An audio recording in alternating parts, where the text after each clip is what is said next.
आपको भी ऑफलाइन बहुत ज़्यादा बोरिंग लगती है, बुक खोलने लगता है यार ये क्या लिखा हुआ है और नींद आने लगती है, तो बिल्कुल डरने की बात नहीं है, क्योंकि मैं आप लोगों के लिए ऑर्गेनन की पूरी एक सीरीज लेकर आने वाली हूँ। उस सीरीज के अंदर मैं आपको ऑर्गेनन बहुत ज़्यादा इजी एंड फनी वे में एक्सप्लेन करूँगी, जिसकी हेल्प से आपको पूरी ऑर्गेनन एकदम रट जाएगी।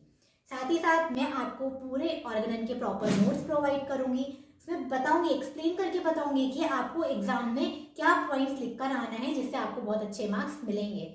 साथ ही साथ मैं आपको कुछ एमसीक्यूज भी सॉल्व करवाऊंगी, हर टॉपिक का एमसीक्यू सॉल्व करवाऊंगी, जिसकी हेल्प से आपको समझ में आएगा कि आपको वो टॉपिक अच्छे समझ में आया है या नहीं।